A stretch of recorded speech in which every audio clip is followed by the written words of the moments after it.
Добрый день, мы из Украины. Я рад приветствовать вас на своем канале. Как всегда, приглашаю подписаться. Кто еще не подписался, поставить лайк этому видео, для того, чтобы его могли увидеть, если оно вам понравится, чтобы его могли увидеть как можно больше людей. Ну а мы с вами начинаем очередное видео по оперативной обстановке. И сегодня у нас на календаре 21 февраля, киевское время, 18 часов. Итак, противник в течение суток нанес 6 ракетных ударов, 28 авиационных ударов по гражданской инфраструктуре Донецкой, Запорожской и Херсонской областей. Также противник совершил 86 обстрелов из реактивных систем залпового огня. В результате огня российских оккупантов уничтожены и повреждены гражданские жилые дома, школы и магазины. Есть погибшие и раненые. Высокой остается угроза дальнейших российских авиационных и ракетных ударов по всей территории Украины. Враг продолжает сосредотачивать основные усилия на ведении наступательных действий на Купянском, Лиманском, Бахмутском, Авдеевском и Шахтерском направлениях. За прошедшие сутки подразделения сил обороны отразили атаки оккупантов в районах населенных пунктов Гриньяковка, Масютовка Харьковской области, Белогоровка Луганской области и Васюковка, Берховка, Бахмут, Васильевка, Водяная, Марьинка Донецкой области. На Волынском, Полесском, Северском и Слобожанском направлениях признаков формирования наступательных группировок противника не обнаружено. В течение суток вражеским обстрелам подверглись районы населенных пунктов Сумской области и более 25 районов населенных пунктов на Харьковщине. В этих сутки Харьковщине досталось больше всех. Черниговская область практически не обстреливалась. Кроме того, противник нанес авиационный удар по населенному пункту Гранов в Харьковской области с территории Российской Федерации. Это бывает не так часто, но тем не менее Россия применяет, даже здесь применяет свою авиацию. По другим оперативным направлениям, на Купянском и Лиманском направлениях враг атакует с Площанки и Кременной. Успеха не имеет. Продолжается уничтожение оккупантов в Казимивке нашими войсками. Атака врага в районе Гриньяковки не имела успеха, противник понес потери и отступил на исходные позиции. То есть на Купянском и Лиманском направлениях ситуация стабилизирована и уже никакого продвижения противника за прошедшие сутки на этом направлении нету. На Бахмутском направлении, несмотря на длительные попытки занять Спорное и Белогоровку, Луганской области Белогоровка, противник успеха не имеет. Мы контролируем эти населенные пункты, все атаки противника на них отбиты. Оккупанты усиливают давление на Берховку и Ягодное. Продолжаются бои у этих сел. Тоже успеха противник не имеет. В городе Бахмут продолжаются уличные бои. К югу от Бахмута враг давит в сторону самолета. Мы уже с вами знаем, что это такое. Это выход на трассу на Константиновку. Враг пытался продвинуться в сторону Дружбы, Диловки и Белой горы. Бои продолжаются, противник успеха не имел. Кроме того, усилился минометный огонь противника по всей линии фронта на Бахмутском направлении, а также обстрелам подверглись более 20 населенных пунктов тоже на этом Бахмутском направлении. То есть противник российские войска пытаются нарастить огневые усилия, но не за счет применения ствольной артиллерии по переднему краю, а вот именно минометами пытаются выбить нашу пехоту. Это то, о чем мы постоянно говорим, что у нас с минометами ситуация хуже, намного хуже, чем у российских оккупационных войск. На Авдеевском и Шахтерском направлениях из Авдеевки новостей нет, там ситуация без изменений, все на своих местах, идут позиционные бои. У Невельского противник продвинулся в одной посадке на 200 метров. Идут тяжелые бои в центральной и западной части Марьинки. Марьинка остается под нашим контролем, но бои очень тяжелые. Противник пытается любой ценой захватить этот населенный пункт. На Авдеевском и Шахтерском направлении от огня российской артиллерии пострадали более 30 населенных пунктов. На Запорожском направлении огневые обстрелы, никто никого не атаковал, идут позиционные бои, обмен огневыми ударами. Под огонь российской артиллерии попало более 25 населенных пунктов на всю глубину досягаемости артиллерии противника.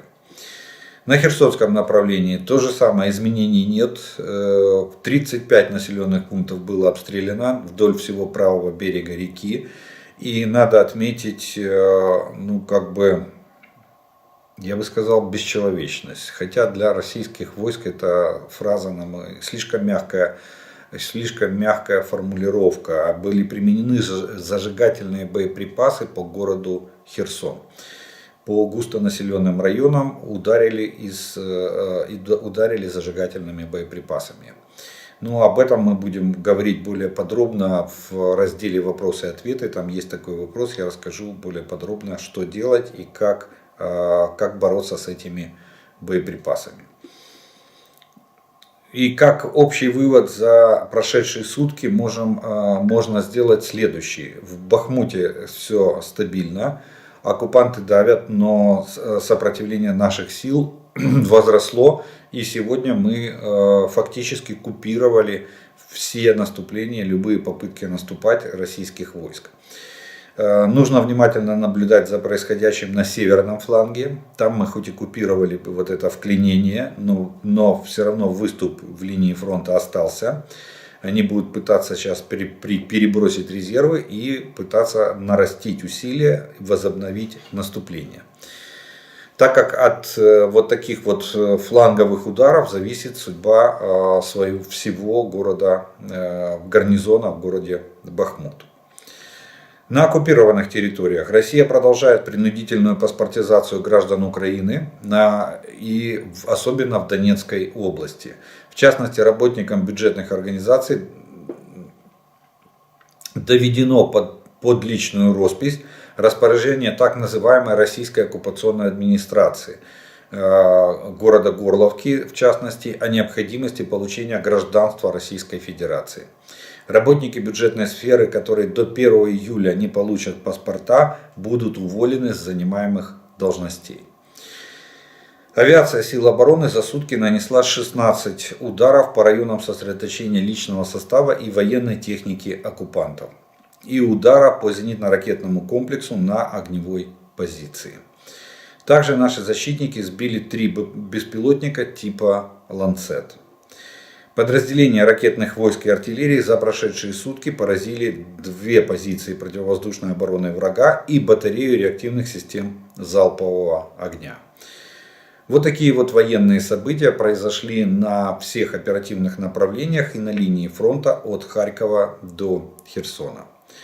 Ну а теперь поговорим немного о военно-политических событиях. Несмотря на вчерашний такой бурный день, приезд Джо Байдена в Киев, сегодняшний день не менее интересен по политическим событиям, которые произошли в Украине и вокруг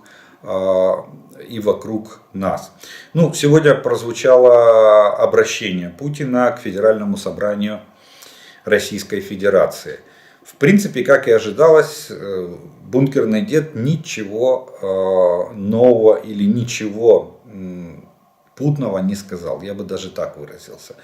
Все старое банальное, кругом враги, кругом педофилы, кругом, извините за выражение, пидорасы.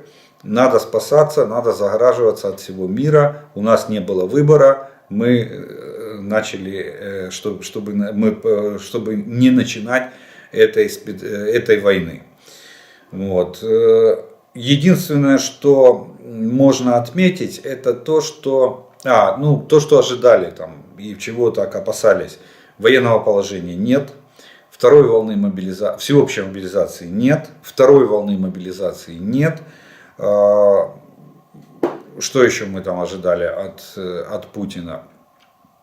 Объявление самой войны или признание этой войны, изменение статуса так называемой специальной военной операции, как они называют, войну против Украины. Нет. Ну, махание ядерной дубиной, очередное махание ядерной дубиной. Причем Запад уже даже не реагирует. Понимаете, это уже как бы больше похоже на что-то смешное. Смотрите, я процитирую сейчас Путина для того, чтобы вы понимали, как Путин манипулирует вот этими понятиями ядерной безопасности. Ну, он, видимо, решил один пойти против всего мира. Мораторий на ядерные взрывы действует уже очень долго. Его действительно приняли, и было уточнение. Сначала действительно, вот некоторые сейчас скажут, а подземные взрывы, что моратории там были воздушные и наземные, или надводные. Но потом было дополнение, и действительно и подземные взрывы тоже включили в мораторий. К этому мораторию присоединились все. Сегодня ни одна страна не нарушила этот мораторий. И Путин вдруг выходит и говорит, что они выходят из СНВ-3, договора о стратегических наступательных вооружениях, и готовы к возобновлению испытаний ядерного оружия.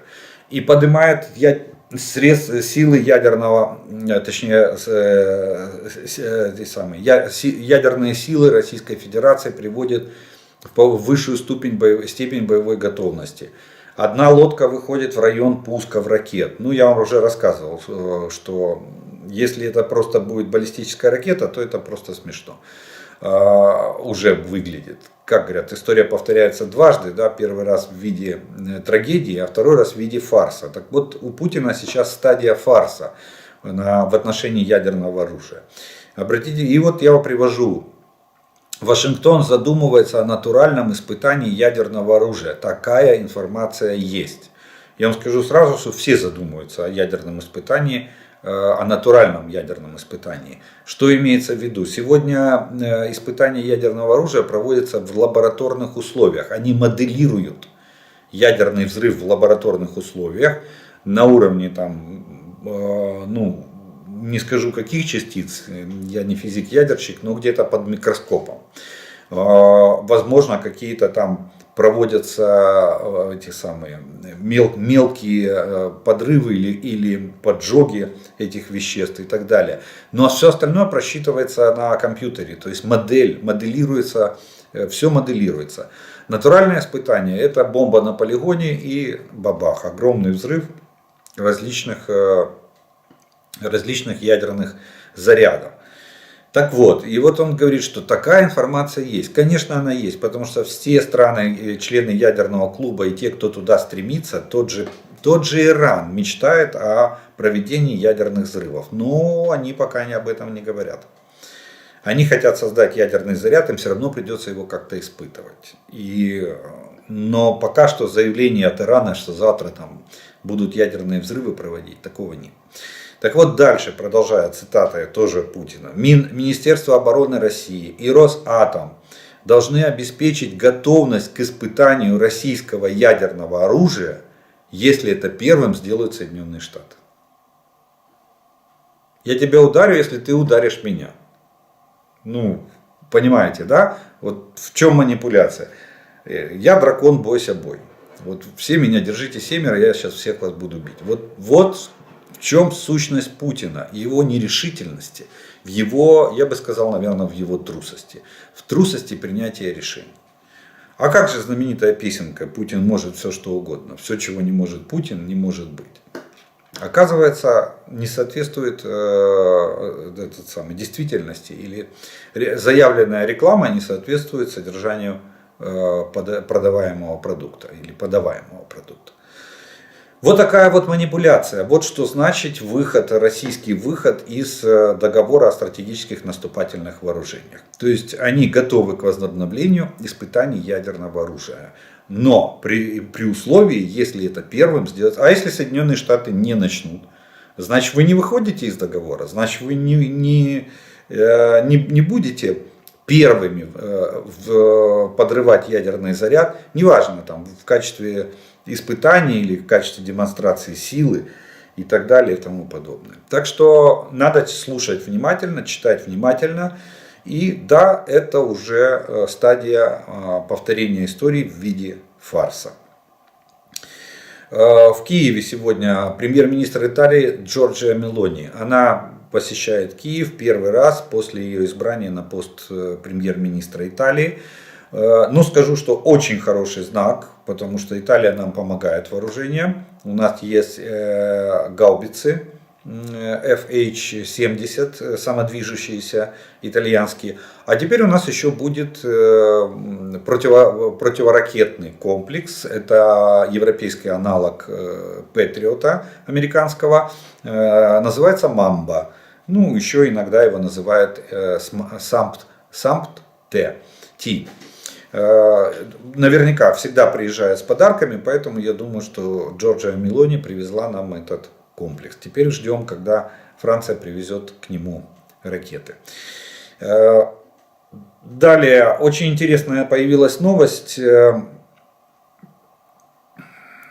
Немецкая газета опубликовала планы захвата Белоруссии. Те, которые разрабатывались в Москве. Вот как они там создавали, когда-то я уже упоминал во вчерашней, позавчерашней программе о том, что некоторые там, допустим, Козак из администрации Путина разрабатывал идею вот этих анклавов в Молдове образования. Потом Сурков разрабатывал, идеолог ЛНР, ДНР, который они там, и он об этом пишет, там, уже вешая себе медаль на грудь. Так вот, ну тут, правда, не пишется, кто автор, но думаю, кто-то из таких же ребят, там, может быть, Дугин, он там тоже очень такой идеолог русского мира, так называемого. Так вот, немецкая газета получила, не знаю, не сообщает, откуда у них такие планы, но они опубликовали планы поглощения Белоруссии, Российской Федерации. И издание сообщает, что у Кремля есть документы с подробным описанием планов российского захвата Республики Беларусь. И никакой войны, никакой силы. Это, кстати, думаю, белорусам будет очень интересно. Поглощение Белоруссии запланировано поэтапно. К 2022 году следует сформировать пророссийскую прослойку населения и элиты. Ну, это вот должно было в 2021 году быть закончено, вот этот этап. Я не знаю, насколько у вас, ну, судя по тому, что призывы там к объединению звучат из руководства, думаю, что, не знаю, как у населения, но у элиты правящей эта прослойка такая уже точно есть. К 2025 году иметь стабильные группы влияния во всех отраслях и расширить военное присутствие на территории Беларуси. И к 2030 году завершить поглощение, объединить две армии в одну, взять под полный контроль информационное пространство, завершить переход на единую валюту и создать общее культурное пространство с единым подходом к истории. То есть уничтожить белорусскую историю и написать российскую. Ну вот так, как они это делают, пытаются точнее делать в Украине, на оккупированных территориях, когда сжигаются учебники и книжки на украинском языке, и тут же завозится все российское, и говорят, что это Россия, и она тут всегда была, и это исторические земли, и все остальное. Вот такой вот план. Кстати, относительно армии, я так понимаю, что уже командование сил безопасности союзного государства уже создано. И вот то, что мы неоднократно говорили, что почему Лукашенко, одна из причин, почему Лукашенко не хочет отдавать приказ на участие, на выдвижение белорусской армии, точнее на вторжение белорусской армии в Украину, потому что сразу же после отдачи такого приказа на участие в боевых действиях армия Беларуси автоматически переходит под командование единого штаба. А этот единый штаб сил безопасности союзного государства не что иное, как Генеральный штаб Вооруженных сил Российской Федерации. То есть Шойгу с Герасимовым еще возьмут под командование и белорусскую армию. И тогда Лукашенко остается без стула, на котором сидит. Сейчас он сидит на штыках своей армии. Следующая новость. Премьер-министр Нидерландов сделал заявление, что передача F-16 Украине будет следующим шагом, но многие пока еще колеблются, заявил Марк Рюте. F-16 это действительно будущее, будет следующий шаг. Это будет большой следующий шаг. Но мы ориентируемся на будущее или гарантируем, что вы получите все, что нужно, пока вам требуется. Поэтому мы также сказали, что в этом вопросе нет табу, подчеркнул премьер-министр Нидерландов. Вот такое заявление. Ну, в принципе, тут надо набраться терпения. Я понимаю, что сейчас пресса будет смаковать вот эти все нюансы, а дадут, не дадут, когда дадут, сколько дадут, а в каком виде дадут, а где их будет размещаться, а где пилоты и все остальное. Мы на нервах, дадут, не дадут. Но я вам скажу, что дадут точно. Точно, и к контрнаступлению, у меня такая уверенность, почти уверенность в том, что именно к контрнаступлению, к нашему контрнаступлению нам дадут западную авиацию. Что это будет F-16 или какие-то другие самолеты, пока сказать очень трудно. Скорее всего, это будет F-16. Далее, Институт изучения войны. Очень интересные выводы начинает делать. Я так понимаю, что разведка работает, они собирают все больше сведений, особенно с полей, особенно с линии фронта. И вот в результате они пришли к выводу, что в Луганской области продолжается основная фаза российского наступления, и оккупантам уже не хватает сил. Интересный вывод, правда? Да? При том, что они наращивают группировку, численность личного состава растет, а сил для атаки уже не хватает. Уже. Аналитики считают, что основная фаза российских наступательных операций в Луганской области продолжается. И мы видим это по атакующим действиям российских войск. И Россия, вероятно, не имеет достаточных незадействованных резервов для увеличения масштаба или интенсивности наступления этой зимы. Аналитики добавили, что оккупанты действуют обычными подразделениями, а не БТГ. Кстати, да, это надо отметить. Это особенность очень серьезная. Они отказались от батальона тактических групп и фактически где-то с осени они уже их не используют. Почему? Потому что нет техники. Это основная причина, почему отказались от БТГ. Что такое батальонно-тактическая группа? Это батальон, который усиленный. Это батальон на БМП или на бронетранспортерах, который усилен как минимум артиллерийской батареей, а обычно дивизион идет с ним. Это 18 орудий на минуточку. И идет танковая рота для усиления батальона. Вот. Так что и могут бы еще придаваться там специальные подразделения, инженерные подразделения, разведподразделения, силы специальных операций, в зависимости от задач батальона. Но они от этого отказались, потому что нет столько артиллерийских дивизионов, нет столько артиллерии и нет столько танков. И батальоны сегодня становятся стрелковыми.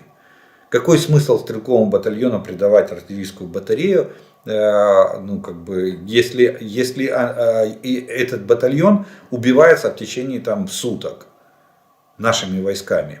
В течение 5, 6, 10 атак мы этот батальон ложим. Посмотрите на потери ежесуточные. Ну и артиллерию. Где взять? Самый главный вопрос, где взять артиллерию. И вот даже аналитики Института изучения войны уже начинают оценивать ситуацию и пишут, что мы видели неоднократно. Поле боя оккупанты забрасывают мясом. Без значительной поддержки бронетехники. Конечно, это не говорит о том, что у оккупантов нет техники для наступления.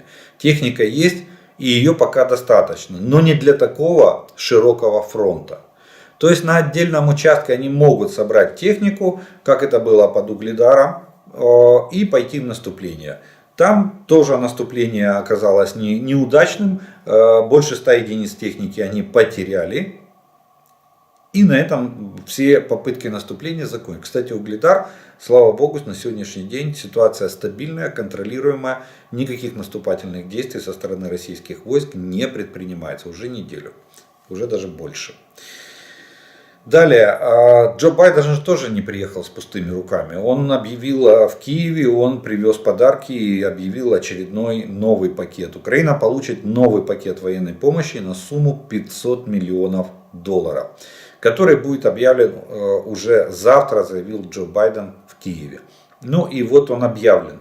Из официального заявления Белого дома, что он объявляет очередной пакет, и в этот очередной пакет входят дополнительные боеприпасы для реактивных систем залпового огня «Хаймарс», артиллерийские снаряды калибра 155 мм, минометные мины калибра 120 мм, 4 радиолокационных системы, не уточняется пока каких, дополнительные противотанковые комплексы «Джевелин» и снаряды к ним, около 2000 противотанковых ракет, 4 боевых машины пехоты «Брэдли», 2 тактические машины, противопехотные мины Клаймора, приборы ночного видения, средства связи, медицинские средства и запчасти для техники.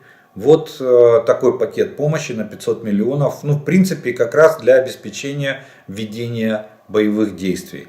Это то, что нам необходимо сегодня и сейчас. Так что спасибо Америке, спасибо налогоплательщикам Америки, что они помогают нам. Мы прекрасно понимаем, что это за их деньги и что эта помощь оплачена американским народом. Кстати, визит Байдена состоялся в Киев в день президента Соединенных Штатов. Есть у них такой день, когда вот чествуется именно президент. Это человек, который занимает эту должность. Следующая новость пришла из оккупированного Крыма. В украинском Крыму продолжается активное строительство окопов и установка оборонительных сооружений. На этот раз работы можно увидеть со всех сторон села Радхозное Красноперекопского района. Также местные жители сообщают о появлении аналогичных сооружений вблизи Новофедоровки. Ну, если нечем заняться, конечно, ройте окопы. Я думаю, что они уже не пригодятся. Крым мы освободим, что бы там ни вырыли, что бы там ни построили, Крым будет освобожден. Как? Ну, давайте, пусть, как говорил один комик в своем выступлении, Винокур, пусть будет сюрприз. Вот. Так что, еще раз повторюсь, если нечем заняться, ройте окопы. В России, вот новость из Российской Федерации, и это будет как бы вишенка на торте, как всегда, на пасашок самая интересная новость, о том, что вот, ну, Путин же сдрефил объявить вторую волну мобилизации, ну, тем более сдрефил объявить всеобщую мобилизацию. Но люди-то в войска нужны. И я так понимаю, что судя из этой новости, которую я сейчас оглашу, то прячется, призывники прячутся, мобилизованные прячутся. Кто-то текает за границу, кто может такое себе позволить. Причем уезжают сотнями тысяч за границу. Прячутся от военкомов, прячутся от повесток. Так вот, в Российской Федерации решили сильно не заморачиваться. И де-факто, вот смотрите, ведь Путину не надо объявлять вторую, ну, как бы юридически не надо объявлять вторую волну мобилизации. Дело в том, что первая волна мобилизации не закончена. Вот эта частичная мобилизация, которая введена указом президента России, она действует до сих пор. Указ бессрочный, в нем нет даты окончания. Этот указ можно либо остановить другим указом, либо его отменить. По-другому мобилизация будет действовать постоянно. Чем они и пользуются? Так вот, в России готовится к массовой мобилизации студентов очной формы обучения. То есть все равно молодые люди приходят в вуз. Да? Вот они пришли в вуз, а им в деканате раз и раздали повесточки. И аривидерчи, пожалуйста, будьте добры, пожалуйте на фронт. Возраст позволяет. Вам больше 18, вы все призывники. Доучитесь потом, если останетесь в живых. Так вот, для этого создаются так называемые участки оповещения, которые будут оказывать помощь военкоматам по вручению повесток студентам очной формы обучения. В частности, руководством Новосибирского государственного педагогического университета, Томского политехнического университета, Томского государственного педагогического университета, Выданы документы, обязывающие структурные подразделения заведений выделить определенное количество студентов и сотрудников для работы на участках оповещения. К этой работе планируется привлечь граждан, официально не подлежащих мобилизации. То есть даже здесь экономят, чтобы нельзя было откосить от мобилизации, сев, допустим, записавшись в члены комиссии, которая будет работать на участках оповещения. При этом в Томском политехническом университете включение в состав участков происходит без согласия или даже предварительного информирования определенных студентов и сотрудников. То есть люди о том, что они входят в комиссию по оповещению, узнают постфактум. Вуаля, Советский Союз. Управлять участками назначают представители высшего руководства учебных заведений. Важно, что для проведения очередной волны мобилизации в России не нужны дополнительные правовые основания. То, что я вам говорил. Поскольку объявленная в сентябре 2022 года частичная мобилизация официально так и не была завершена. Вероятно, мобилизация будет проведена до 1 апреля, начало весеннего призыва на срочную службу. При необходимости начало призыва может быть отсрочено. То есть, внимание, вот эту мобилизацию они до 1 апреля в марте хотят провести студентов очной формы обучения. Это все пойдет на фронт. Почему? Потому что с 1 апреля, может быть чуть позже, в зависимости от того, как будут отлавливать студентов, хватит их или не хватит, будут призваны срочники, и это будет уже третий призыв, который накапливается в рядах вооруженных сил Российской Федерации. То есть осенников, точнее, дембелей не отпустили, призвали. Это и сейчас призовут, а скорее всего весенников тоже отпускать не будут. До конца СВО, я так понимаю, никто за пределы ворот воинских частей не выйдет. Все будут находиться там, призывники. И призывников будут усиленно прессовать, заставлять подписывать контракт. Для того, чтобы отправить их на войну, на специальную военную операцию. Видимо, в регионах заканчиваются желающие пойти повоевать. Слишком много похоронок и слишком много уведомлений о без вести пропавших. Ведь российское военное командование очень много списывает на без вести пропавших. Для того, чтобы не выплачивать выплаты. Но этого человека нет. Его уже где-то сожгли в печах крематориев в Херсонской области, на левом берегу, там, в Крыму. В стационарных крематориях или в Луганской области в крематориях их сжигают, где-то закапывают братские могилы. Кстати, военнопленные рассказывают, что за отказ участия в боевых действиях сажают на яму. Да, знаете, это полевая гауптвахта, отрывается яма глубокая и туда бросают человека. Опускают ему пищу и воду, как правило, это хлеб и вода, чтобы он не умер. И он сидит на этом голодном пайке в собственном дерьме, потому что туалета нет, он ходит там же, в этой же яме, оправляет нужду, там же он спит. Он находится там круглосуточно, его не вынимает оттуда. До тех пор, пока он не сделает то, что от него требуется. То есть не вернется на фронт. Если он там 2-3 дня просидел и ничего, и сказал, что все равно воевать не буду, его вытаскивают и начинают избивать. Избивает, пока не согласится. Если же он после избиения не согласился идти воевать, участвовать в боевых действиях, то, как правило, его расстреливают, убивают и сбрасывают в эту же яму. И там закапывают. Вот такая еще практика сегодня в вооруженных силах Российской Федерации на оккупированных территориях Украины. Вот такая вот новость. Ну, вот на этой вот новости мы закончим с вами первый раздел нашего видео о военной и военно-политической обстановке. Я по традиции делаю паузу. У вас есть время подписаться на мой канал, кто еще не подписан, поставить лайк этому видео, если оно вам нравится. И тогда его смогут увидеть как можно больше людей. Ну, а мы с вами продолжим через некоторое время.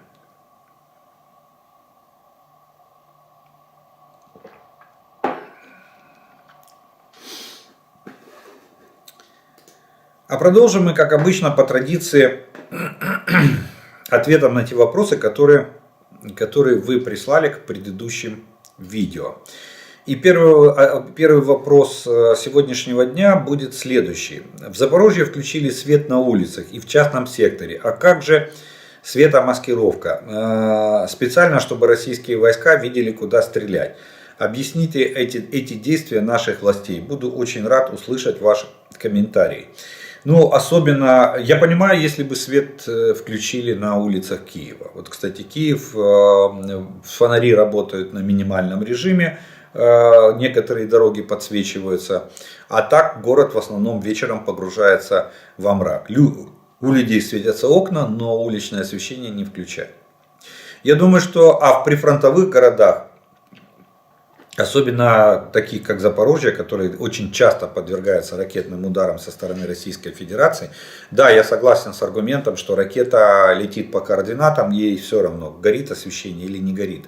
Но беспилотники-разведчики могут быть не оборудованы инфракрасными камерами, которые видят в ночное время.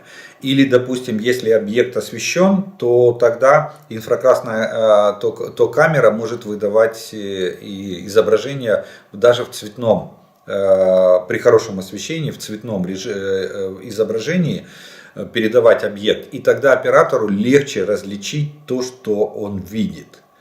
Все-таки в черно-белом изображении, когда инфракрасный режим, то можно еще и ошибиться в предназначении объекта или в каких-то его особенностях. Но я не думаю, что целесообразно сегодня включать освещение на улицах в прифронтовом городе, таком как Запорожье, там, Днепр, Харьков, Херсон, Никополь, Марганец и так далее. Еще раз повторюсь, в Киеве не включают уличное освещение, за исключением приглушенный свет, минимальный свет на основных магистралях города в ночное время, который, в принципе, я не знаю, зачем его включают, может быть, потому что они особого эффекта не дают, хотя, хоть немного, но подсвечивают. Тут проблема с пешеходами, потому что теперь надо научить людей одевать светоотбивающие повязки. Почему? Потому что, чтобы не было травматизма на дорогах. Реально увидеть в серых сумерках, как говорят, вечером все кошки серые. Да? Вот то же самое и с людьми, к величайшему сожалению. А у нас есть такие люди, смельчаки, которые пытаются перебежать дорогу на свой страх и риск, даже в неположенных местах. Так что с светомаскировкой, особенно в прифронтовых городах, я считаю, что пренебрегать крайне опасно. Вы часто в своих видео говорите, что боеприпас Хаймарс, который летит на 70 километров, это снаряд, а на 300 километров это ракета. А в чем разница снаряда и ракеты? Смотрите, не существует такой жесткого критерия, что вот до такого параметра это снаряд, а после такого параметра это ракета. Но, как правило, принадлежность к снарядам или к ракете определяют из-за размеров и огневых возможностей. Для того, чтобы вы сравнили, допустим, давайте тот же Хаймарс. Снаряд, который летит на 70 километров, имеет диаметр, то есть калибр 227 миллиметров. 22, чуть больше, 22 сантиметра и 7 миллиметров. Представьте, да, что такое 22 сантиметра. А ракета атак, и летит он на 70 километров. И боевого заряда в нем всего-навсего 90 килограмм. Максимально, это если осколочно-фугасно, если управляемый, и того меньше. А теперь ракета Атакмс имеет диаметр порядка 500 миллиметров, то есть полметра, почти в 2 с лишним раза больше. И летит на 300 километров. И имеет взрывчатого вещества тоже, по-моему, в 3 раза больше. Почти 300 килограмм. Вот и это и относит ее к ракетам. Ракета .У, если возьмете, она 500 миллиметров в диаметре. И у нее длина почти 5 метров. И летит она на 110 километров. Сегодня, правда, некоторые боеприпасы, типа вот наша Альха летит на 110 километров, дальше, чем точка. Но Альха имеет 308 миллиметров калибр. И головная часть у нее там 150 килограмм, в точке У 500 килограмм. Вот такие вот критерии. То есть дальность полета — это основной критерий. Огневые возможности — это вес головной части, то есть полезная нагрузка. И диаметр или калибр этой ракеты. Вот такие критерии отличают ракету от снаряда. Все, что маленького размера, небольшой дальности и небольшой огневой мощи — это снаряды. Все, что большого диаметра или большого калибра с большой огневой возможностью, то есть головной частью, полезной нагрузкой в головной части и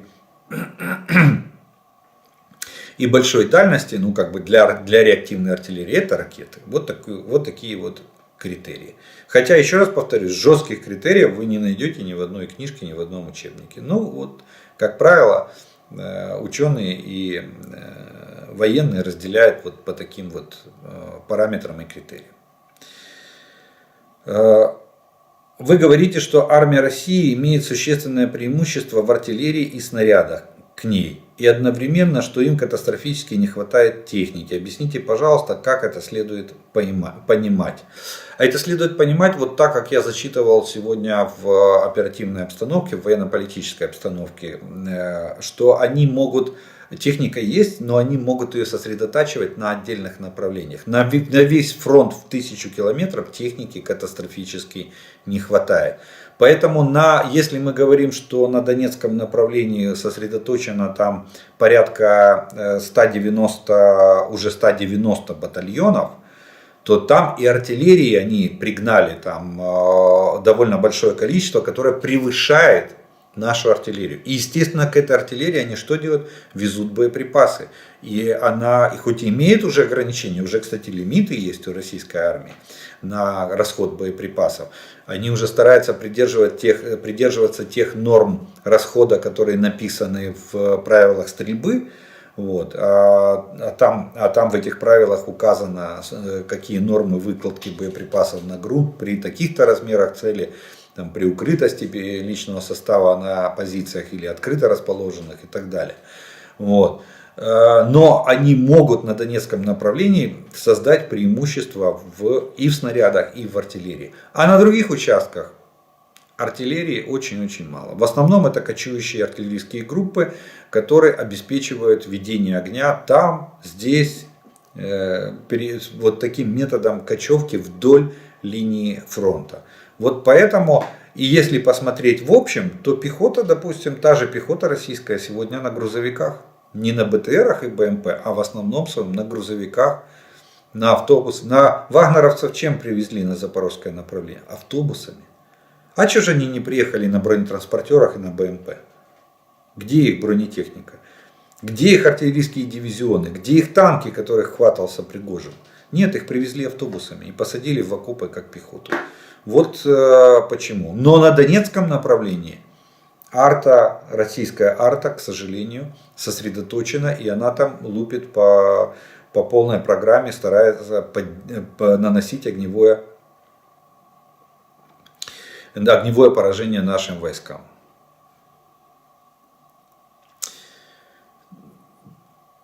Далее. Мы формируем гвардию наступления, состоящую из добровольцев. Если, предположим, удастся сформировать 6 бригад, численность каждой 5000 человек, то 30 тысяч мотивированных штурмовиков — это вообще много или не очень? Ну вот сейчас порядка,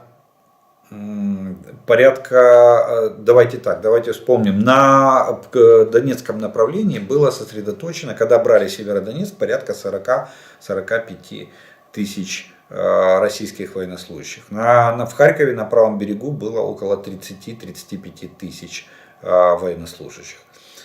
Это на всем участке, на правом берегу.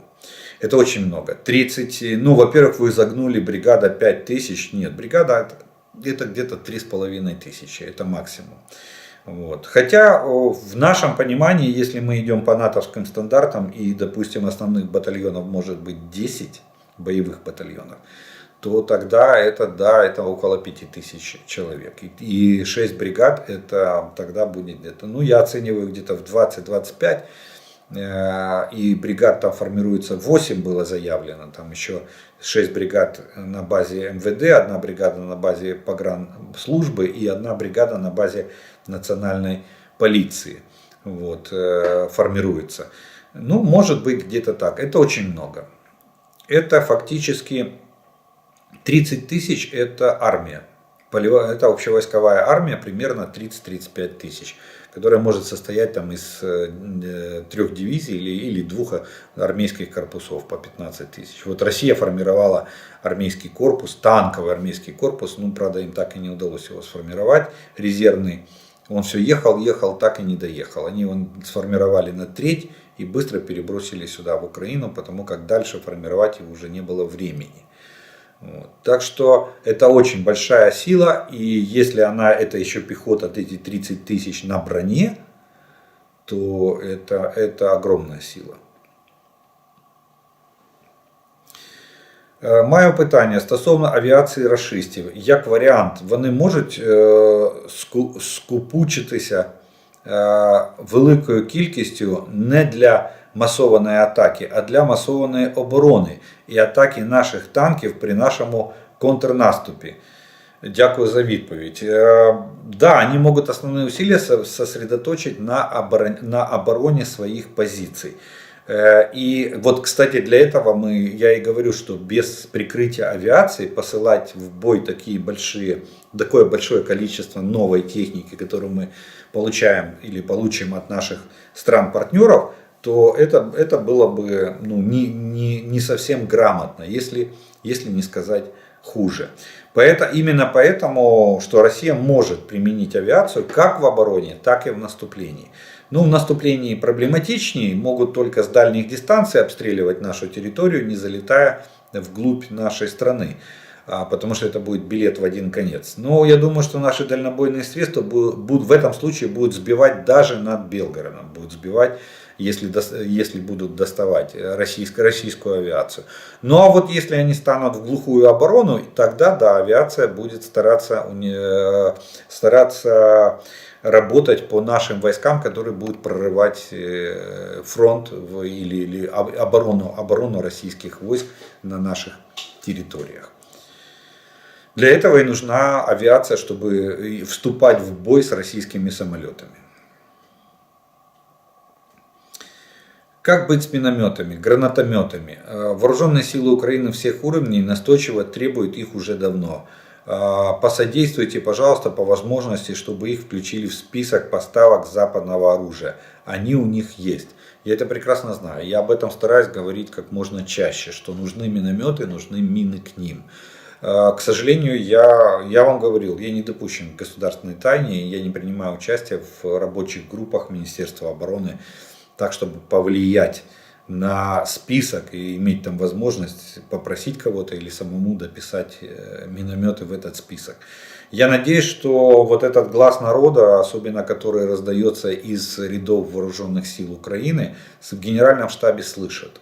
И, соответственно, эти переговоры ведутся, я надеюсь, о передаче нам самоходных бронированных минометов или минометных систем для борьбы с пехотой противника, потому что пехоты катастрофически много, просто катастрофически. 400 тысяч — это огромное количество пехоты российской сосредоточено сегодня на нашей территории. Способна ли она обороняться, это вопрос другой, второстепенного порядка. Побежит ли она со своих позиций, это тоже вопрос второстепенного порядка. Но главное, надо иметь средства борьбы с таким количеством вражеской пехоты. Пожалуйста, интересует ваше мнение. Есть даты, когда предполагается массированный обстрел 23-24 февраля. Нецелесообразно ли нашему правительству сделать бы в эти дни всеобщий выходной, чтобы люди могли пересидеть дома, в подвалах, укрытиях, блиндажах?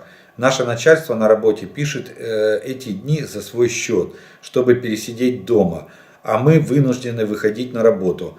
За почти год войны ни разу не спустилась в бомбоубежище на работе. Запорожье. Кстати, очень странно, почему вы во время бомбежки, неужели ваше начальство настолько жесткое, что не отпускает людей в бомбоубежище во время воздушных тревог? Очень интересный подход вашего начальства к безопасности людей. Насколько я знаю, на сегодняшний день у нас школы и детские учреждения 23-24 февраля будут работать дистанционно, на удаленке, школьники на удаленке, для того, чтобы не рисковать жизнями детей. Ну а взрослые, как бы можете, если вы считаете, что дома у вас безопасно, то решайте этот вопрос в рабочем порядке с вашим руководством. Но так, я думаю, что за год, для меня очень удивительно слышать, что за год у вас нету бомбоубежища или вас не отпускают в бомбоубежище, когда звучит сигнал воздушной тревоги.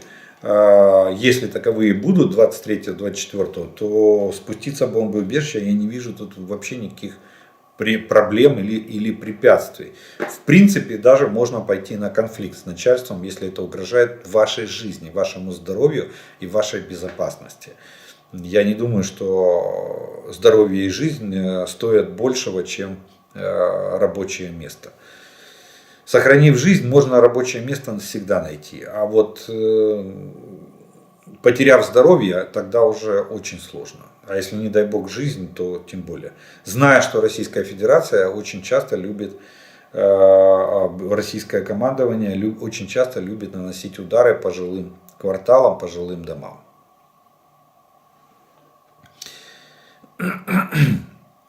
Доброй ночи. Вопрос. Способен ли будет коллективный Запад, весь цивилизованный мир, противостоять в военно-техническом плане потенциальному объединению 4 осей зла: России, Китая, Ирана, Северной Кореи? И еще, возможно, пару стран, но то несущественно. То есть, другими словами, сможет ли добро победить зло как в тактической, так и в стратегической перспективе? Спасибо. Юрий, город Киев. Я думаю, что этой оси даже не будет. Не будет. Дело в том, что, смотрите, Северная Корея, она живет за счет Китая, чтобы вы понимали. Что раньше, сейчас Китай даже вытеснил Российскую Федерацию, и все обеспечение. Россия только иногда, когда обращается за помощью к Северной Корее, великая супердержава просит у Северной Кореи там форму для солдат. Не могут они пошить форму для своих мобилизованных. Нет у них производственных мощностей для этого. Вот, нет таких возможностей. Просит боеприпасы к артиллерии у Северной Кореи. Ракеты просит у Северной Кореи. Так что, может, Северная Корея великая держава. А так вот, Северная Корея существует за счет поддержки Китая. Китай подпитывает Северную Корею таким способом, извините, дает ей возможность жить и существовать. Использует ее как такой источник опасности в азиатском регионе. И тем самым пытается расшатывать, когда ему надо, когда выгодно Китаю, они пытаются расшатывать ситуацию в азиатском регионе. Для того, чтобы иметь рычаг влияния на этот регион. Или на Тихоокеанскую экономическую зону. Поэтому я думаю, что вряд ли Северная Корея, а Китай тем более не пойдет в коалицию с Россией. Даже если Китай решится на поставки вооружения, видите, как Соединенные Штаты, Энтони Блинкен жестко сказал Китаю, что только попробуйте поставить оружие России. И это будет иметь очень тяжелые последствия для Китая. Я говорил, как завязана экономика у Китая и Соединенных Штатов, как завязана экономика у Европы и Китая. Да, Китай спит и видит, чтобы его как можно больше пускали на европейский рынок. И сегодня отдать оружие России и пойти против всего Европейского Союза, для Китая это будет самоубийство. Китай может что-то там втихаря где-то подкрутить. Китай может угрожать, да, как они ставят рычаг давления. А вы не лезьте в наши отношения. Только мы определяем, какие отношения должны. Это громкие заявления политические. Но я не думаю, что ось такая образуется. Ну и скажу так, что стран, которые нас поддерживают, их ВВП, их возможности намного больше даже, чем те страны, которые вы перечислили, 4. Вот. Кстати, Иран даже, видите, Иран как заморозил, ну, во всяком случае отложил в долгий ящик передачу в России баллистических ракет, чтобы не попасть под очередные санкции. Чтобы не попасть. А мы сейчас еще увидим реакцию из Израиля на обнаруженный в Иране уран, 84% обогащенный уран. Сейчас первый вопрос Ирану будет со стороны МАГАТЭ, откуда такие радости? Вы нарушаете договоренности и крутите центрифуги, и у вас осталось 6% обогащения до получения оружейного урана? Это очень серьезный вызов тому же цивилизованному миру. Вот. Как отреагирует на это Израиль? Я думаю, что реакция будет. Надо немножко подождать. И будет довольно серьезная. Мы помним, что случилось с ядерным центром в горах. Суперсекретным и супер закопанным под землю. Произошла несчастный случай, взорвались центрифуги. Вот. Иран обещал построить там в 100 раз больше центрифуг для того, чтобы возобновить то, что они утратили в результате той аварии, которая произошла на ядерном центре. Поэтому я не думаю, что цивилизованный мир намного больше и сильнее. И сегодня понимание опасности, которую несет Российская Федерация, оно уже, по-моему, в самой несговорчивой голове оно уже созрело и сговорилось.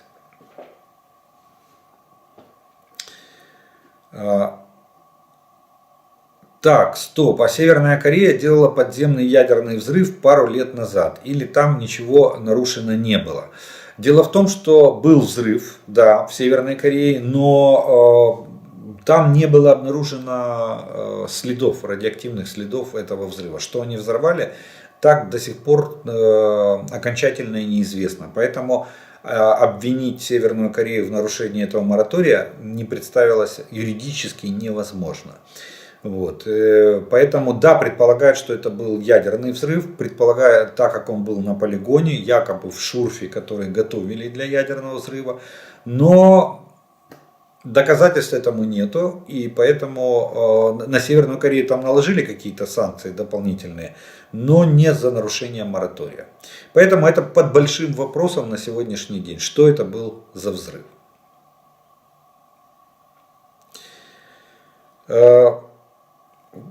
Как вы думаете, после того, как Байден своим визитом в Киев дал ясно понять Путину, что Украина это теперь сфера влияния США, какой теперь у Путина смысл жизни? Да, кстати, и вот сегодняшняя речь Путина подтвердила, что дедушка сдулся очень сильно. Я ожидал намного большего. И, кстати, это даже Китай, по некоторой информации, даже Китай остался недоволен тем позицией Путина, что он не принимает радикальных решений. Он пытается все спустить на тормоза. Я скажу так, что Путин на сегодняшний день, наверное, ему почетную грамоту вручить надо будет. Обязательно вручить. Такого врага Российской Федерации я еще не видел. Он фактически приумножает, наверное, он идет путем Горбачева. Вот Горбачев отпустил вожжи, снял все ограничения и тормоза, и Советский Союз пошел в разнос и в результате развалился.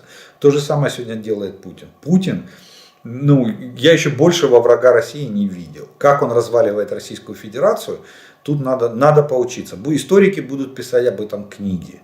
Как развалить Российскую Федерацию. Путин и его заслуги в развале Российской Федерации. Вот. Поэтому я думаю, что действительно у него уже ничего не осталось. И на сегодняшнюю речь, кстати, многие возлагали надежды в том плане, что он хоть как-то соберет, какие-то решения примет, какие-то объявит там шаги конкретные. А он рассказывал обиды какие-то. Нас все обижают, нас никто не слышит, нас не понимают, кругом враги, все хотят уничтожить Россию. Так что, ты президент России, назови, что ты делаешь. Мы приостановим свое участие в договоре, но если американцы первыми его и нарушат. Так о чем вы говорите?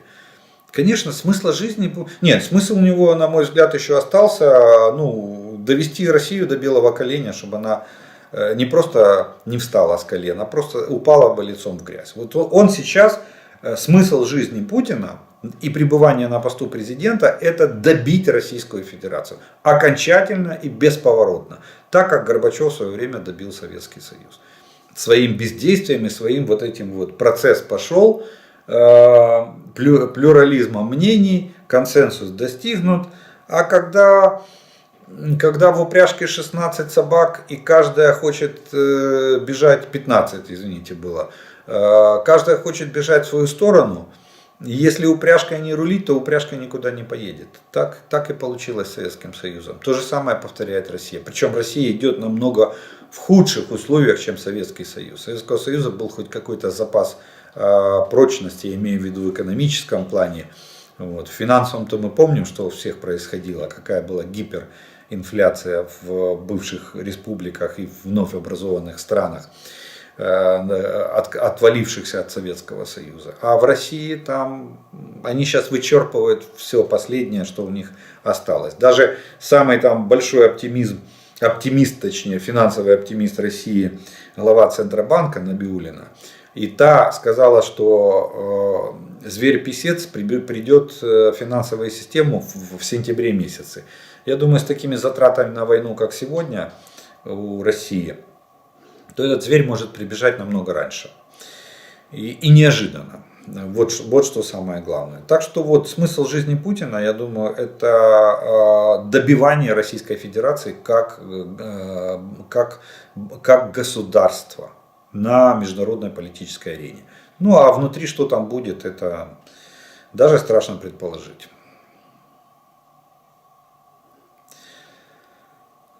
Добрий день, Київ на зв'язку. Подивився огляд з Росії щодо ресурсу стволів трьох сімірок. 2,5, 2500, 2650 пострілів. Який реальний ресурс ствола ОМСТА-Б? Скільки часу займає заміна ствола у обох? Чи є взагалі перспективи розвитку буксованої артилерії у подальшому? Чи вже йде тенденція розвитку лише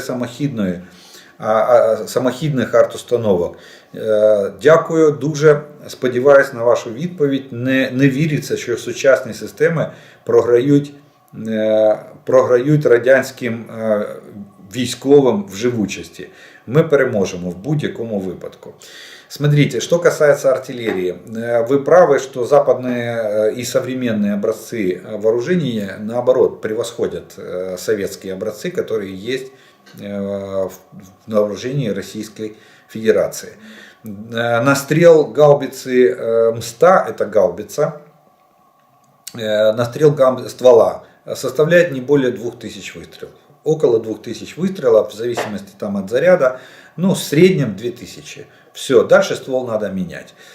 Что касается, видите, уже даже здесь на 25%, даже 3 или 30 больше, чем точнее меньше, чем у трех семерок. Три семерки более живучий ствол.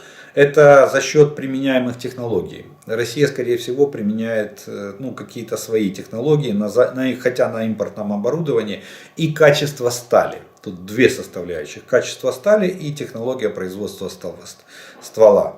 Там есть очень много технологий различных. Есть моноблоки, есть скрепленные стволы, есть стволы многослойные, вот, со свободным лейнером там, и так далее и тому подобное. Много.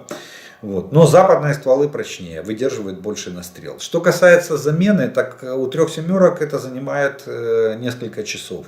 И у гаубицы 3 семерка ствол можно поменять в полевых условиях.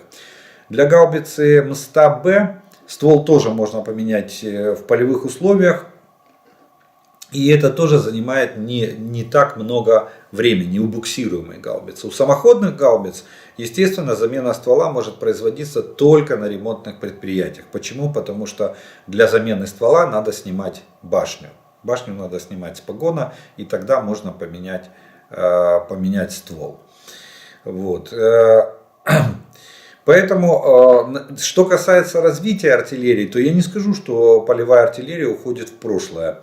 Дело в том, что «Три семерки» это довольно новая разработка. Ну, конечно же, она не вчерашнего дня, но тем не менее. И ее сделали на базе предыдущей гаубицы. Ее сделали облегченный вариант, чтобы ее могли буксировать грузовики меньшей мощности. Вот. И она была более легкая в перемещении и в эксплуатации. Меньше запчастей, меньше вес гаубицы. Так что без полевой артиллерии нет. Дело в том, что самоходные гаубицы, они не такие, ну будем так говорить, они могут выехать, отстреляться, но они делаются более мощные. Вот колесные танки могут когда-то вытеснить, или даже колесные пушки, я бы их назвал. Не танки, а пушки. Вот как нам сейчас передает Франция эти самые свои колесные танки RCX 10, 30 штук. Вот. Но все равно полевая артиллерия, на мой взгляд, она живучая, и она останется для поддержки пехоты в любом случае. Ее развитие какое-то свое, может быть, получит, но тем не менее буксируемая артиллерия и самоходная артиллерия будут сосуществовать и далее.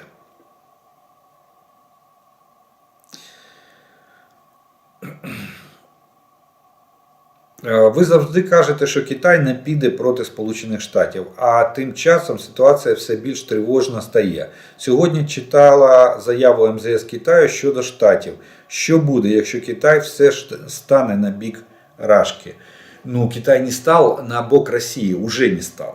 Понимаете, Китай бы мог сделать заявление, что мы в этой войне мы поддерживаем там, Российскую Федерацию. Нет, Китай сделал очень хитро. На мой взгляд, да, конечно, он как бы меняет. Они пытаются вести собственную политику, независимую политику. И в этом есть особенность и суверенность государства принимать собственные решения. Что Китай объявил в своем заявлении? Китай сказал, что не надо нам читать лекции, как строить отношения с Российской Федерацией. Это прерогатива Китая. То есть Китай дает понять Соединенным Штатам, что они абсолютно самостоятельное государство и будут сами принимать решения. Но когда дело коснется экономических и финансовых вопросов, они придут за помощью к Соединенным Штатам.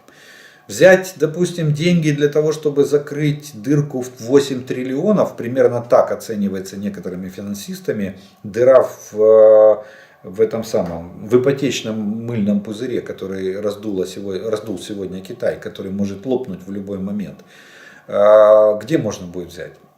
Только в Международном валютном фонде. Или у каких-то очень богатых стран.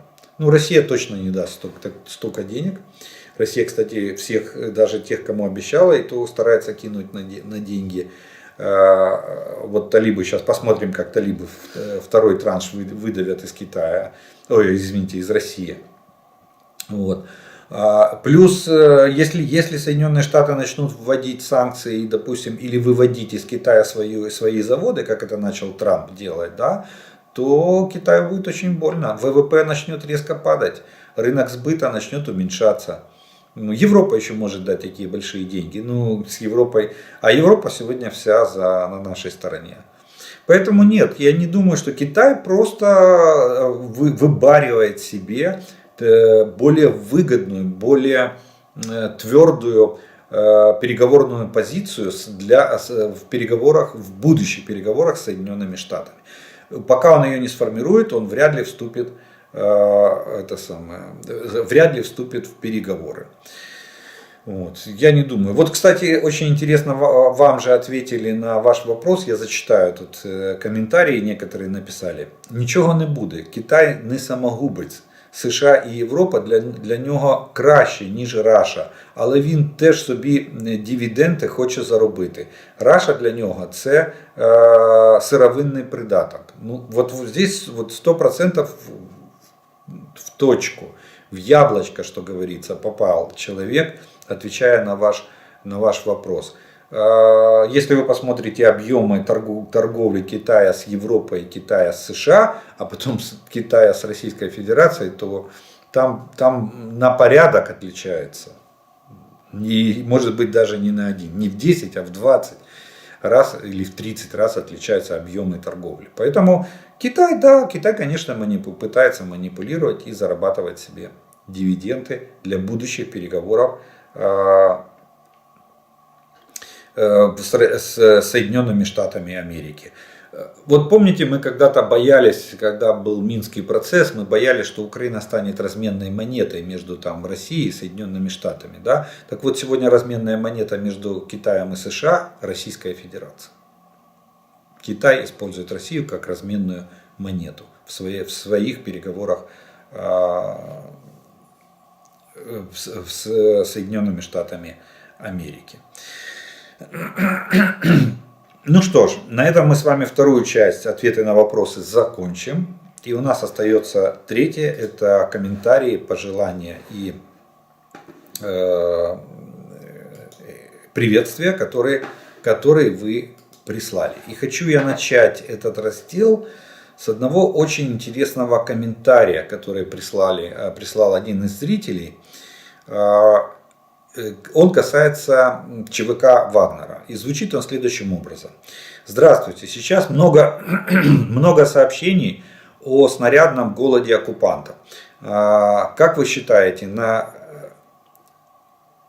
ЧВКшникам не дают снарядов, потому что их действительно не хватает? Или это воспитательный момент? Ну вот такой вот. Это задали вопрос по поводу заявлений. Вот помните, да, расстрел заявлений с матюками в адрес Шойгу и Герасимова были ЧВКшники. Это было 2 месяца назад. Вот недавно, на прошлой неделе, был расстрел из пулемета портретов Шойгу и Герасимова. Опять же, что с ЧВК? Что случилось? Почему им не дают снаряд? Почему такие жалобы? Ну и вот написали ответ на ваш вопрос. Я его специально отнес в комментарии, чтобы, это, на мой взгляд, больше сюда относится. И человек пишет: денег тоже нет у ЧВКшников.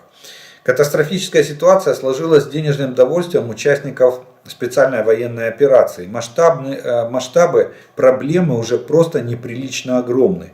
Эта проблема есть уже в каждой воинской части, в каждом батальоне, в каждой роте и в каждом взводе. Тотальная невыплата обещанного положенного денежного довольствия. Особенно страдают в этом плане добровольческие подразделения типа БАРС. Это боевой активный резерв страны. Людей, которые добровольцами шли на фронт еще весной, летом 22 года, просто маринуют и душат бюрократией. Люди по полгода ждут печать на клочке бумаги, чтобы доказать, что они участники боевых действий. Потом начинаются круги ада в военкоматах по оформлению статуса участника боевых действий. Круги ада заключаются в том, что бюрократическая машина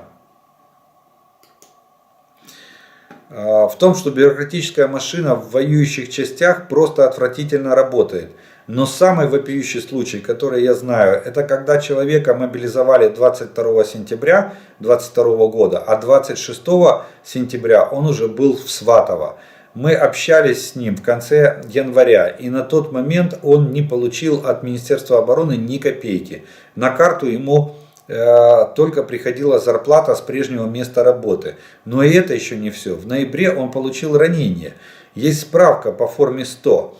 Но платить компенсацию отказывается, мотивируя это тем, что считает ранение недостаточно тяжелым. Это просто трэш.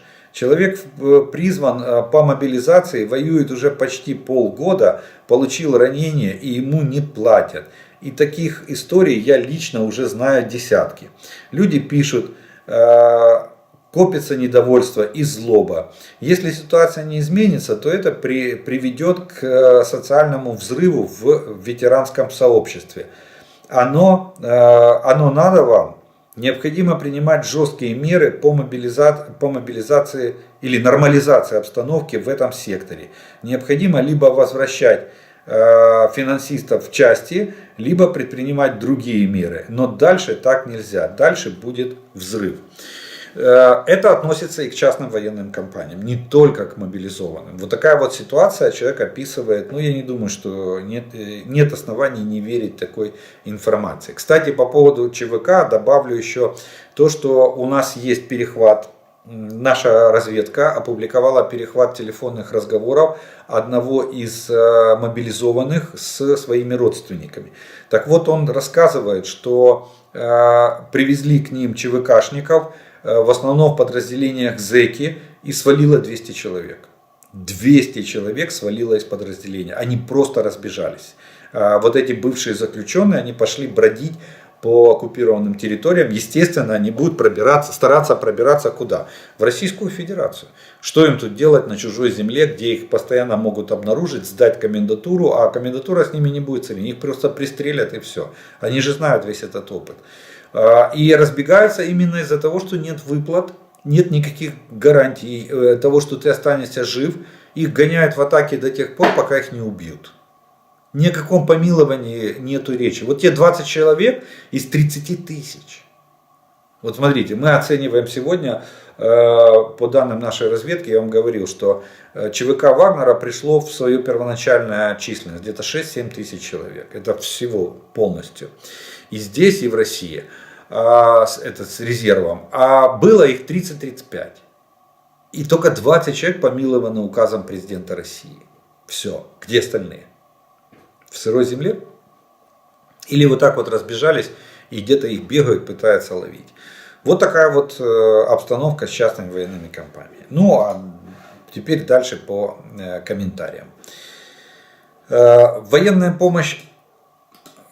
помощь Украины со стороны свободного мира нарастает. Путин же этим похвастаться не может. Ведь иранские шахеды погоды не делают. Большинство их сбивается на подлете к цели. И этот фактор также способствует приближению долгожданной победы Украины. Михаил из Подмосковья. Это очень хорошо, что вы это понимаете.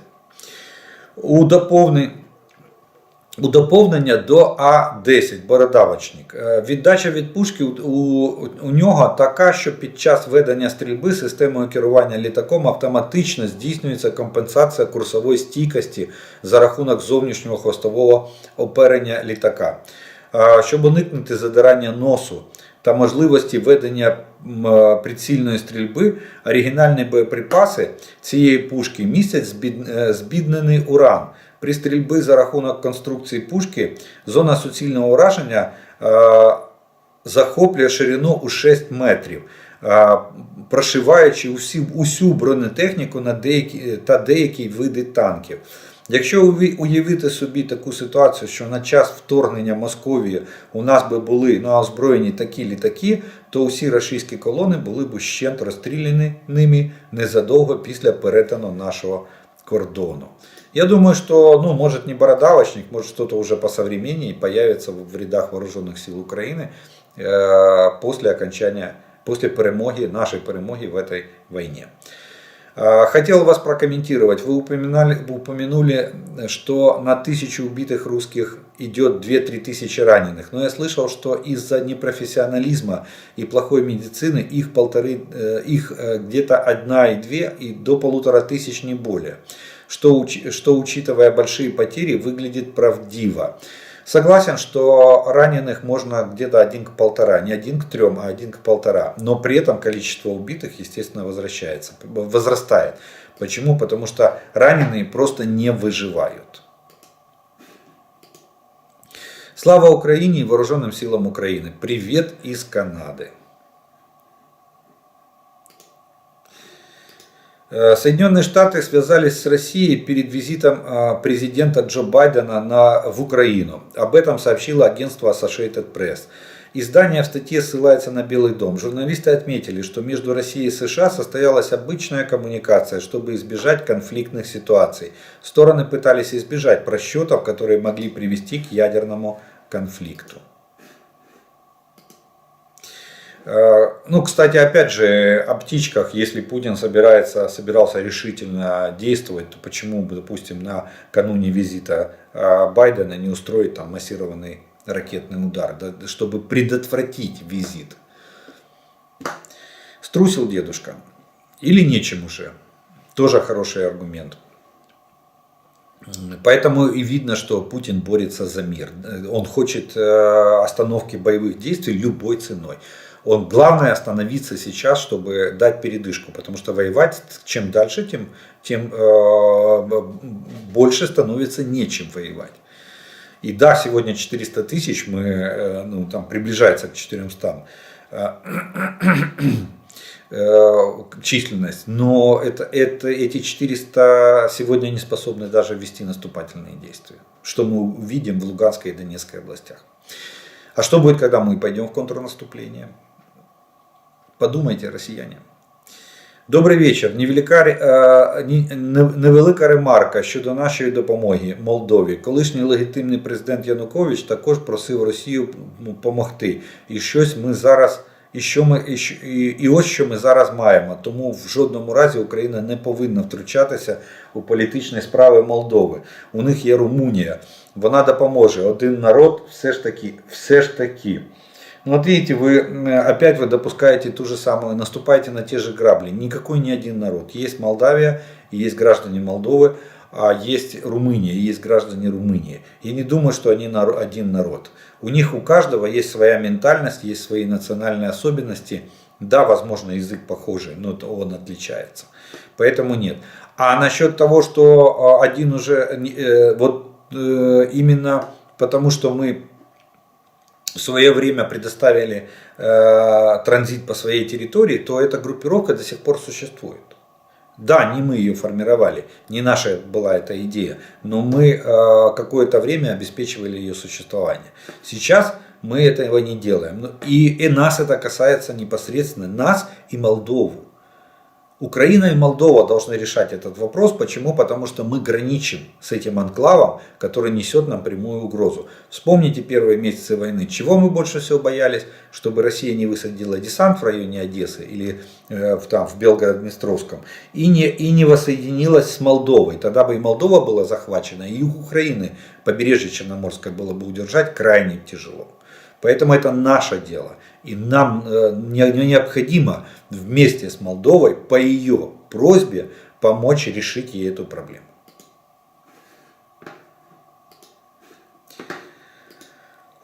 Доброго дня. Якщо не помиляюсь, діє тільки домовленість про заборону проведення надземних і підводних ядерних випробувань. При цьому немає заборони ніби на проведення випробування під землею.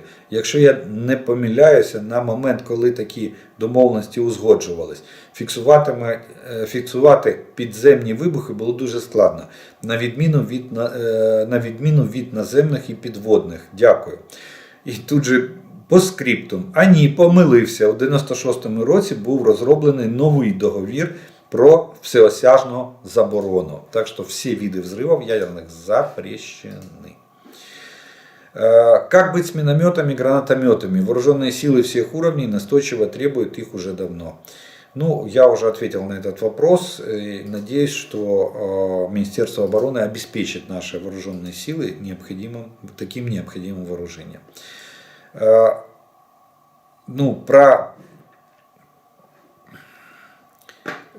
Про Северную Корею я уже сказал. Там взрыв. Вы сказали, что за последние 30 лет никто не осмелился испытать ядерное оружие. Хочу поправить. Северная Корея, точно не помню, год примерно в 2014-2018 годах проводила подземные испытания в Приморском крае. Очевидцы отмечали, что земля дрожала недалеко от границы.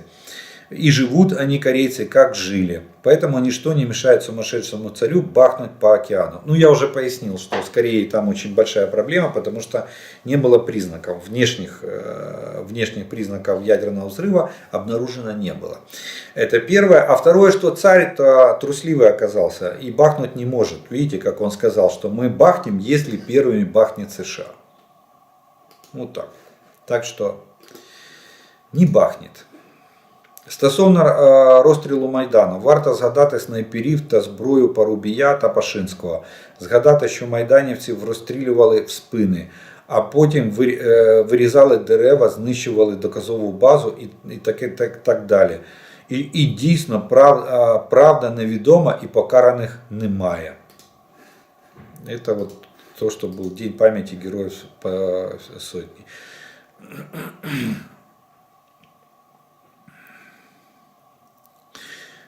Щодо бородавочника, доповнення. Якраз якраз завдяки цій пушці він і отримав свою назву. Під час вогню у зв'язку з запаморочливою скорострільністю звук неабияк схожий на хрюканье бородавочника.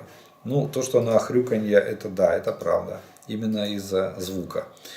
Когда Байден был в Киеве, думал, сирена тревоги завыла. Прислушался, а это вой на болотах. Да, это точно. Я отношусь к консервативному крылу республиканцев Соединенных Штатов Америки и все время критикую президента Байдена. Но сегодня даю ему высшую оценку. В день President Day, это такой у них праздник есть, приехать в Киев многого стоит. Быстрой вам победы. Спасибо большое. Мы в одно время служили в группе советских войск Германии. Я в 1009 КЗРП Ютербок. Да, я знаю такой, это зенитно-ракетный полк. В Казахстане мы почему знаю, потому что Ютербокский полигон это артиллерийский полигон. И мы туда, я в артиллерийском полку служил, мы очень часто ездили через раз на Либерозу, раз на Ютербок. И там знаменитый ориентир замок Тамары, я помню эти позиции, катакомбы ютербокские и так далее. В Казахстане на полигоне Эмба стрелял, комплекс ОСА, прямое попадание, даже отпуск получил за отличную стрельбу. Жаль, не могу помочь сейчас ВСУ в силу своего возраста. Пожалуйста, вспомните меня в своих комментариях. Я, как и вы, из группы советских войск в Германии. Да, группа была очень боеспособная и очень мощная. НАТО реально боялась этой группы войск, остерегалась. Хотя нам тоже говорили, что НАТО мощное, и мы тоже его боялись. Я вот удивляюсь, почему они до сих пор думают, что мы братские народы. Очнитесь, вы самоуничтожились для нас, а наши вооруженные силы Украины помогут зачистить оставшихся освободителей. Спасибо за информацию. Ну что ж, вот на такой мажорной ноте мы закончим с вами наше сегодняшнее видео по оперативной обстановке за прошедшие сутки. Я благодарю вас за ваше внимание, что вы уделили ваше время и досмотрели это видео до конца. Как всегда, те, кто еще не подписан, приглашаю подписаться на мой канал, нажать на колокольчик, чтобы получать уведомления о появлении новых видео и смотреть их в оригинале, а не на перепощенных кем-то каналах или средствах, других средствах информации и информационных пабликах. Также огромное спасибо тем, кто поддерживает мой канал, и спонсорам канала. Благодаря вашей поддержке и спонсорской помощи у меня есть возможность записывать эти видео и доносить до вас эту інформацію. Ну а ми з вами продовжуємо вірити в Збройні Сили України. Перемога за нами. Слава Україні!